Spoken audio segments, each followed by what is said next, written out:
Welcome to Promote, Profit, Publish. I'm your host, Juliet Clark, and really glad to have you listening today. Before we get started with today's guest, I want to remind you to go over to YouTube and follow us over at Superbrand Publishing. Please subscribe. I know you're probably listening to this as a podcast, but if you go over there, you can actually see that these are real people. I'm not sitting here doing like cartoon voices and making this all up. But seriously, you can go over and see what these people look like, and you'll probably recognize a lot of them as they're talking. Also, don't forget to go take our Promote, Profit, Publish quiz and find out, do you have all the pieces in place to really be able to launch a book, a program, or a service in a very meaningful way and bring clients in? So today's guest is just so relevant in these times with COVID. He's a public speaker. He helps with presentation skills and tools of influence. He's a coach, trainer, and speaker. And he's based in the city of Valencia, not Valencia, California, not Valencia, Florida. Is there a Valencia, Florida? But Valencia, Spain. So he's over in Europe. I'm so glad to have him on today because it's probably really late in the day there. But he's worked with clients worldwide. He's a former flight attendant. I bet you were really good at that too. Yes. A life, business, and financial freedom coach with T. Harv Eker for the last 10 years. And he's a passionate Toastmaster and entertaining guest speaker. And he is really entertaining. I thoroughly enjoyed being on his podcast. Your name. This is John Alexander Ball. Juliet, thanks for having me on the show. I hope you can understand my Spanish accent well enough.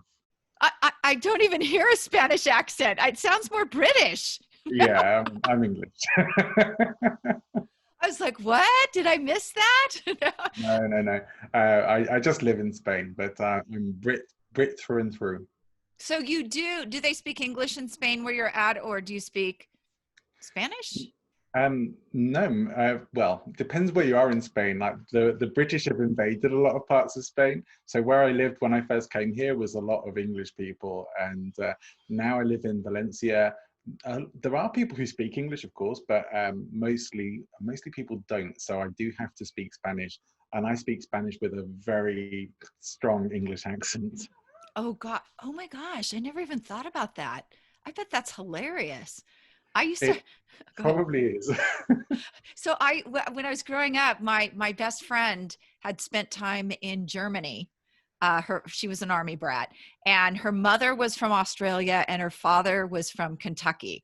So sometimes when she would speak, we'd be looking at her like, what the heck did you just say? Like, was that English? So many mix of accents there, so much accent mixing. But that's is that it forced me to work on clarity of being understood. So as a speaker, I have multilingual audiences. I have to slow myself down. Otherwise, I don't know if you speak any other languages, but if you've ever tried to watch or listen to a presentation in another language, if they speak too fast, it's going to be really hard unless you're really fluent. So forcing to slow down as a speaker is actually a really good thing. Oh, I never thought about that. And yes, I had extensive high school Spanish, but I think now it's kind of morphed into Spanglish. So I know enough to get tequila and a bathroom and a bed. That's about all I really need when I'm in Mexico. Yeah. So anyway, I even said I was going to be disciplined today about this interview. So you teach people presentation skills. Yes. And with COVID setting in and so many people having to go online, this has become a really big deal because people don't really understand how to do this online. Can you talk a little bit about that, what you see out there and what you're doing with that? Yeah, absolutely. I think the reality is that we now have to do some form of presentation, even if it's just being in online meetings with people. People have had to move into the online realm.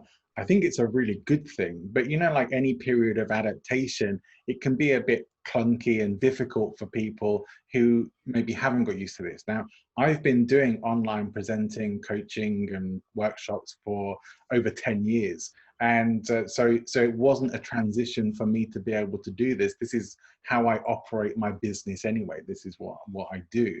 So, but seeing other people having to do that, And especially seeing people who even are good presenters struggling to make the transition to doing online presenting and some of the difficulties with that has been interesting, and also helped me to notice that there are areas and ways to help people. Like, one of the first things I did for my business network, and a bit beyond that as well, was to set up a presentation, an online webinar talking about presentation skills specifically for online meetings and presentations, to appear more influential, to look like you know what you're doing there, and to sound like you know what you're doing, and to run your presentation in a way that's going to have clarity and going to get people to at least have you thinking like, oh yeah, they seem like they know what they're talking about, which I think is important. But the reality, I think, when it comes to presentation skills is that has been a critical part of business now for a while. And whilst it has been traditionally labeled as a soft skill, I think that's no longer the case. And I don't know if you've ever heard of Carmine Gallo, but he talks a lot about TED Talks and has some good cool books on speaking. And even he says this is no longer a soft skill. And many people are now saying it's more of a meta skill where other things flow from that as well. But in terms of leadership, it's absolutely critical. And now we're finding that pretty much everyone is having to do some form of presenting themselves in some way, shape or form. And much better to be doing that with a level of understanding of what you're doing to be able to look professional whilst you're doing it, than to go and wing it and hope for the best. Right. So for those seasoned presenters, I remember back when I was in advertising, one of the scariest things was I had to give presentations. And this was, 20, 25 years ago. And at first I wore readers, like reading glasses, because I was scared of the audience. But eventually I got over that. Do you think that people feel the same way with the camera? Like they can see themselves on video Yeah, when they're more so. presenting?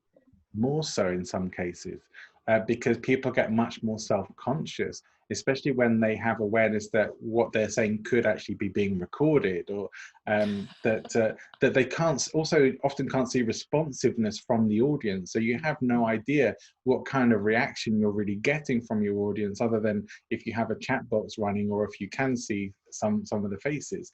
But if you're giving a presentation, you can't pay too much attention to your screen anyway.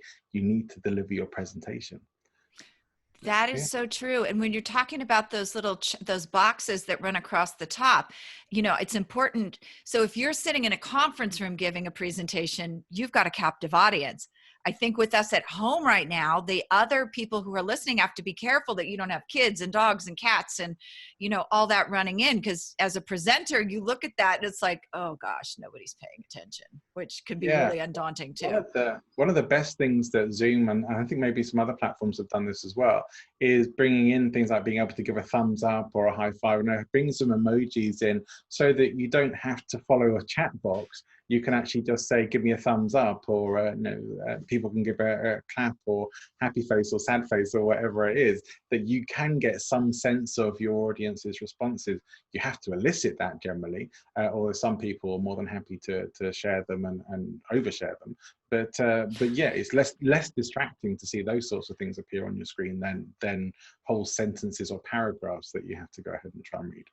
Absolutely, absolutely. So what about too, like the questions? Questions are kind of hard on here too, because it's hard to run a chat and present at the same time.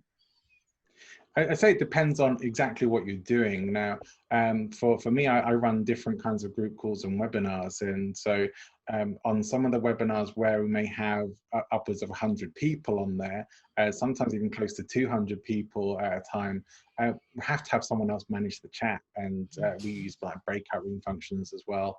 So someone else really needs to take care of that. So if you are a one-person operation, it may be that you need to ask a friend or someone who can come and give up an hour or so of their time to come and moderate your meeting for you.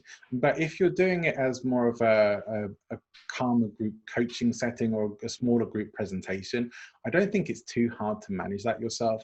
And so long as you elicit the responses in the chat box when you actually want them, and try and discourage conversations going on in the chat when you're actually presenting and talking, which is incredibly distracting.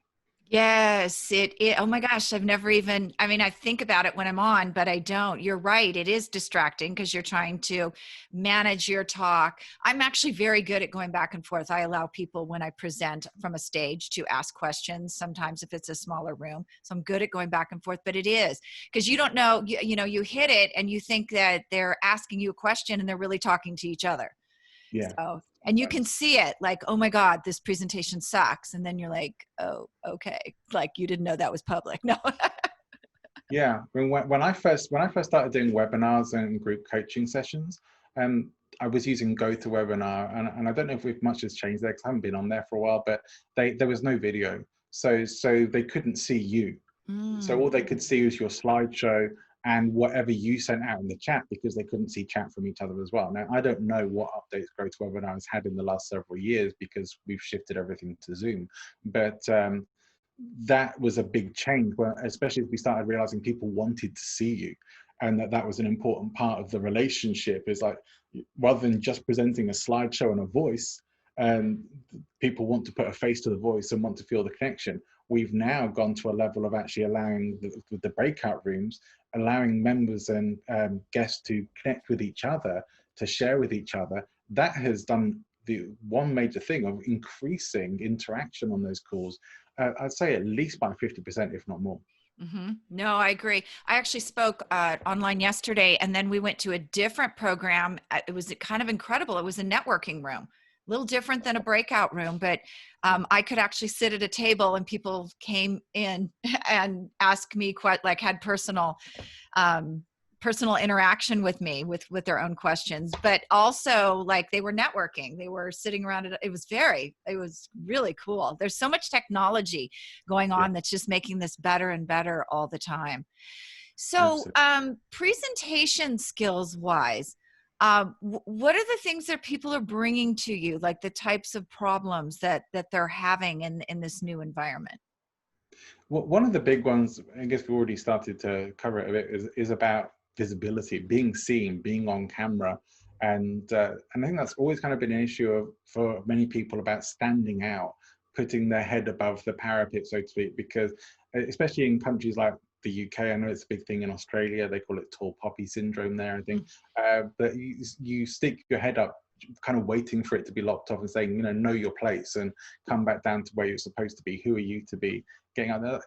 A lot of people just have that expectation, or have even had that, particularly that some of the women who I've been working with recently, who are in very male-dominated industries, have had a struggle to be heard anyway, because they're in industries that are dominated by old white men who don't really want to listen to them, and think that they know best. And what, it's been interesting to work with a client who I've been working with recently, in her industry. I was asking her, who are the influencers, who are the voices that people are looking to, and she said, there's no one. And I said, well, this is really good news, because this means you have an open field to be that person if you're willing to be it, if you're willing to step up. But generally, it means, this sort of thing means getting people into understanding that their mission is more important than their fear, Mm-hmm. because the mission needs to be more important if you're going to overcome that. Otherwise the fear is going to keep stopping you, and you're going to keep finding reasons not to, and reasons to keep yourself small. So it has to be that the why that you're doing this is bigger than your reason not to. Well, that sort of goes with speaking as well. You've got to Yeah, you've got to overcome that fear to yeah. get up there and really get your message out. What other problems are you seeing? Is the camera a big barrier in all of this? Not so much. When people understand how to work with a camera and how to work better in this online environment, it's really just a case of familiarizing and becoming more comfortable with it. I would much rather give a presentation, if I'm going to do a speech, live, standing up on a stage in Mhm. front of people. But that's not a luxury we have too much at the moment. Right. So we make the adaptation and we do the best we can. But I think what's important to frame this as, this is opportunities as well, because these things are going to stay with us now, and we're going to find ourselves doing more and more of this all of the time. I think we're going to experience more growth in remote working. More people are going to be looking to do this kind of presentation work and online speaking rather than having to travel so much. A lot of Mm. companies, I think, actually prefer that as well. In some ways, it's much easier logistically to set these sorts of things up, that it's going to become desirable in some senses, unless you see a good reason to have a particularly live event or training.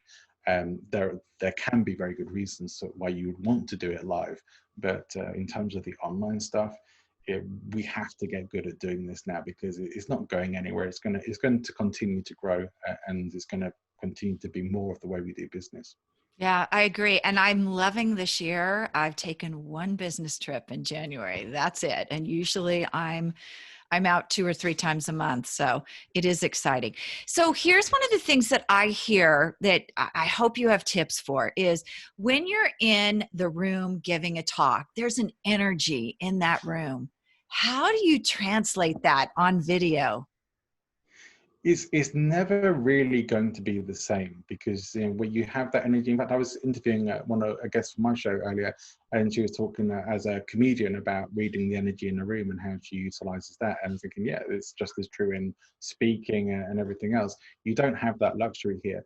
I think you have to assume it and do your best to visualize it and imagine it, because this is going to be where it comes from being self-directed, where we can't look for external validation so much on things. It has to come from inside. And really, we can motivate ourselves in just about any way we wish to. We can put ourselves in any kind of emotional or energetic state that we wish to, Mm-hmm. by working on it and focusing on it. So in order to get at least as close to that feeling as you can, visualizing it, doing the Amy Cuddy power poses, hands on hip superhero pose kind of thing, and doing that to make yourself feel powerful before you do your presentation, visualizing a rapturous audience in front of you just after you finished your show. All those kinds of things can at least put you in that sort of space and mood, even though it's a substitute for reality. It's as close as we can probably manage to get in these environments, until perhaps we do end up with a future where you'll have a holographic audience out in front of you, and you'll be able to have all that shared experience, but in a very different format. Maybe that is where we're heading. Yeah, that's very interesting. So I love some of the summits I've been on lately because they figure in a little bit of time for like back and forth with you and the host, and I like that. The one that I did yesterday, somebody actually set an appointment and hired me and said, I loved that energy in the back and forth. Do you think that helps? I think people get to see the real you. Yeah, I absolutely do. Usually at the end of, if I do any kind of program, at the end, I'll do a Q&A session. And that nearly always is the point where people get to ask me beyond what we've talked about, beyond what's been prepared, that they get insights that they weren't going to get. And other people get, this is a conversation that I get to listen in on that I wasn't expecting, that might give me some clues and insights as well. I think it's wonderful. And the kinds of conversations that are live events, unless you actually do a Q&A session, even then, a lot of that can be kind of prepared and planned for. These are more like the backstage conversations that you would otherwise have with people when you've done your presentation and you're off the stage, and people are coming and wanting to talk to you and ask you stuff. Getting to listen in on those conversations, yeah, I think that's a really cool thing. Yeah, I do too. And I actually experienced, a lot of times you can feel when a speaker is not resonating, like there's something out of alignment with them. And I was actually at an event where the speaker walked off the stage with a hot mic and said, "Get these people away from me." Oh my God. And I know, right? Oops. But I think when you have those like backstage talks and the warm up sessions and those conversations, people get to see what those people are all about. So it's important as a presenter to actually show up and be yourself instead of, a kind of a professional clone as well, because it builds trust. Yeah, it really does. And this sort of bringing me to think about conversations that I've had with some content marketers and stuff, who always talk about finding your voice. And as a speaker, as a presenter, that's really important as well. All too often we're trying to present an image that is who we think we should be rather than who we actually are, and it's not authentic. And at some point or other, the cracks are going to show, and probably for most people, that's when things start to get a bit stressful or a bit complicated. The cracks in that image will show, and the real you will start to show through. Better to be as authentic to yourself as you can and be the best version of you in those environments, rather than trying to live up to some image of what you think you should be like. But everyone's always too worried about what people think of them, or about having to fit into a certain stereotype or image in order to be in the role that they're in. Yeah, exactly. There was a book back in the 80s. I think it was called What You Think of Me Is None of My Business. Right. You need to think like that. Your people will be your people. And like I said, people get that misalignment. They get that there's something not quite right. Your message is good, but like you don't fit the message type of Yeah, I thing. mean, there are a few really top level speakers and presenters who I just don't resonate, because I have that feeling. I Hmm. could be wrong. I honestly could, because many other people clearly don't have that feeling about them. But I can only go with my intuition on it and thinking, I don't find them genuine or authentic. I find them more like a hyped up personality, rather Yeah. than someone who I really feel I can connect with. Yeah. And these days, I do want to feel that I can connect with people. Yeah, not only that hyped up version, when you feel that, I think a lot of people when they come into our industry, they have a few people on pedestals, and you always have to remember those people are people just like you, and they're not really like, don't put those people on pedestals, or you're going to find out that they get knocked off really easily. So. Yeah, I mean, people have always said you should never meet your heroes. You'll always be disappointed. I mean, I've met a lot of my heroes, especially in my years of flying, and only a few times I've actually been disappointed, but most of the time it's actually been fine. But you do have to accept, of course, that they are real people, and people are flawed. And no matter how wonderful or saintly or whatever you think someone is, the reality of the person is going to be different to Mhm. whatever image you may see portrayed online or on media. Absolutely true. So, John, where can we find out more about you? Do we have to go to Spain? We have to go to Spain, don't we? Yeah, anyone who wants to come to Spain is very welcome. If you ever come to Valencia, I'd be more than happy to show you the sights of the city. But you certainly don't have to come here in order to find out more about me. One of the best places to connect with me is on LinkedIn, and I'm very active on there. I try and put out regular video content and articles and other stuff on there as well. I post my podcast up there. Getting to know more about me and what I do, the podcast is a great way to do that, and it's called Speaking of Influence. And I have my own website as well for my business, which is about me and my training, which is presentinfluence.com. Oh, fantastic. Well, thank you for coming on today. I think this was such a relevant piece of information for people out there, because I know so many are struggling, like, oh my gosh, I never thought I'd have to do this. Right. So. Yeah, it's been fun. It's been lovely to speak to you once again, and I'm super impressed by how disciplined you've been today, Julie. Oh, thank you. Thank you. I feel so much better. For those of you who don't know, I've had some Facebook Lives lately that been a little out of hand. I have a great new friend who's just a lot of fun. We could talk all day. All right. Thank you, John. Thank you.